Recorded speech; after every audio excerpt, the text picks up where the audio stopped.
So a world without men. I often hear women say that they don't need a man. Yeah.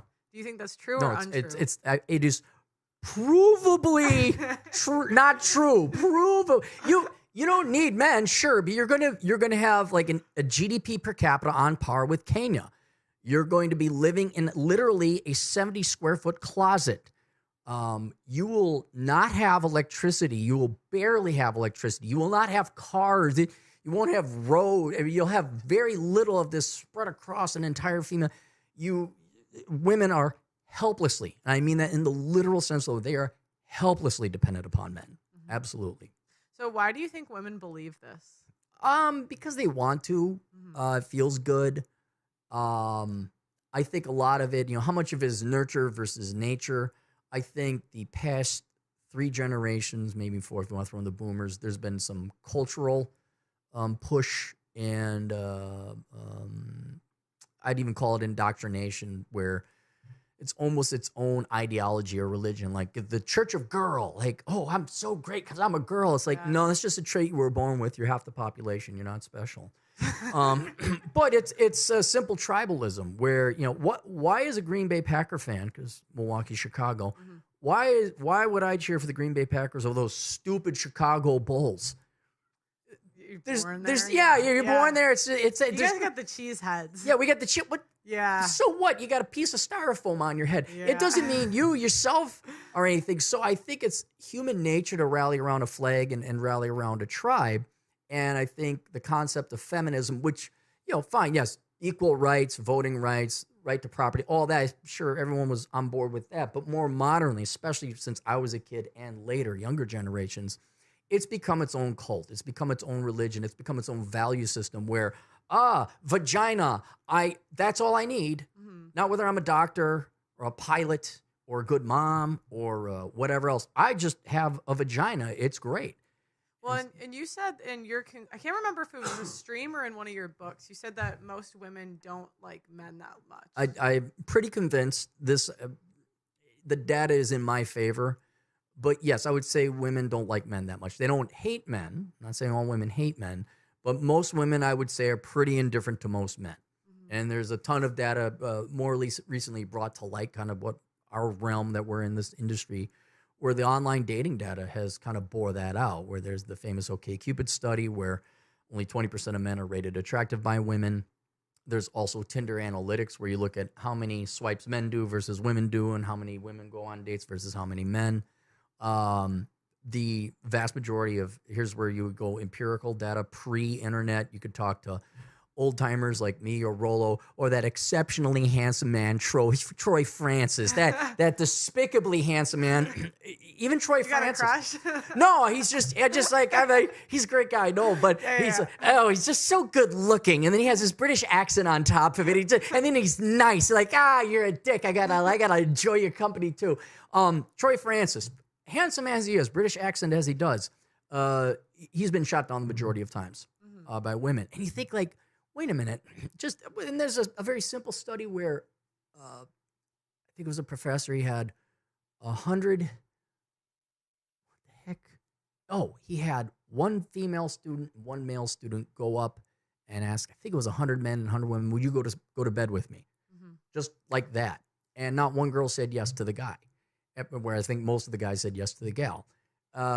It's there. It's genetic. It's ingrained. It's not evil. It's not malicious. I just don't think women are that attracted to men. And it's borne out in many different sociological, even genetic statistics with the genome. Why do you say it's genetic when, like, 100 years ago, most women married most men? Well, because they 85% of women were married. Well, yeah, you needed men back in the day. Right. Previous, and that's one of the premises, and not even a premises, one of the facts I established early on and point out in I think both books, is you had the Industrial Revolution and then more modernly the IT or technical revolution.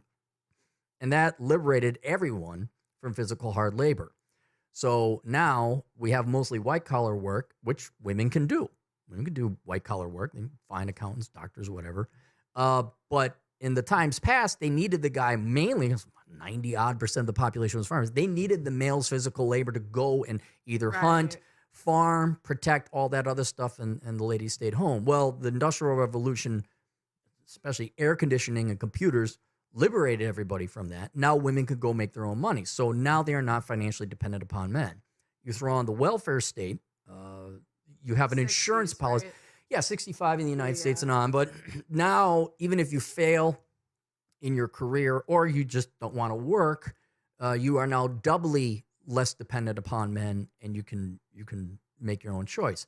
And it's been a fascinating, it's like Tom Cruise and Tropic Thunder. It's like sometimes if you listen, the world's trying to tell you something, Peck. All men have to do, and this is what I've done in my research, step back. What are women choosing? They don't need any more. They haven't needed them for quite some time. How are women behaving? What choices are they making? They are not choosing to get married. And if they are choosing to get married, they're only going to settle for a very top echelon of men.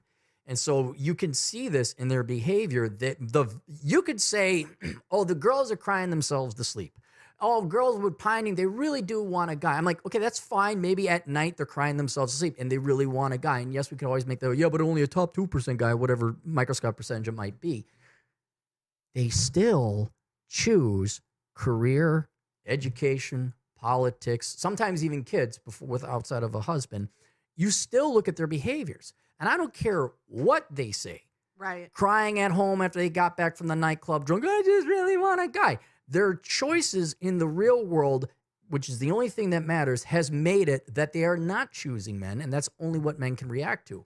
And so I would say looking at that, and I believe they're being honest. They want to. You could argue, well, they've been conditioned and all. Okay, that's fine. They've been conditioned. At the end of the day, they're still choosing to go into debt for largely worthless degrees. They're still going out and partying and having fun. They're choosing careers, and I'm a libertarian. I don't care what you do with your life. That's fine, all right? But it is fascinating to watch from, I guess, an anthropological viewpoint. Like we're watching gorillas in the mist. And oh, now they have the Industrial Revolution. And now, oh, look, now there's the welfare state. How will these creatures of the human world react? Well, they're not going out with guys. Right. And you're getting your answer through their behavior and their choices. And again, and it's kind of hard for in some of the people we mentioned before. That's hard for men to acknowledge and realize emotionally, psychologically, and genetically. It's very hard for you? Yeah, but I had it was not so much the data, it was just trial and error. Because I'm old. We had to ask people out in person back in the day. We'd put our spears away after we slew the mammoth, and we'd walk up to the pretty girl with her, leopard bikini. You were never married though, right? No, you never. Didn't have like a crazy. Most guys in the space had, not most, but a decent amount had like a crazy divorce story. Yeah, I've dated crazy girls. Yeah, I just watched all the boomer men in my family get divorced, and I'm like, this is not. And it also, in my benefit, it didn't seem at a benefit at the time, but it ended up having me here. There was no help from my parents, like no money. I dropped from 147 to 118 pounds in college because I just couldn't afford a lot of food. Also, I worked securities, your bike and all that. I didn't have time to be worrying about world, chasing girls and all that other stuff. So I had to be much more shrewd and economic with my resources. And you just, like, for example, I could never afford kids. These girls, one girl I dated, nice gal. I want 4 kids minimum. 4 kids minimum. Well, where are you going to get the money? I can barely afford parking. What world are you in? I talked to one guy. His dad isn't from here, and he was like, American women, that's amazing. They can, like, your mother never paid. At least like these American women, they pay, right? And he's like, no, they don't. No, they don't. They really don't. Yeah. I thought it was so funny. Yeah, I mean, at any point in time, well, maybe not any point, but these gals could have like, I really want to get together with you. It's like, okay, well, you gonna pay my rent? Are you gonna because in the meantime, I got to work another shift. So having those limits, I had to be much more shrewd with prospects like having kids or getting married. And when you just see everyone getting divorced, like, this is. I can't afford to go through a divorce and what meager assets I have, be split in half. It just wasn't doable.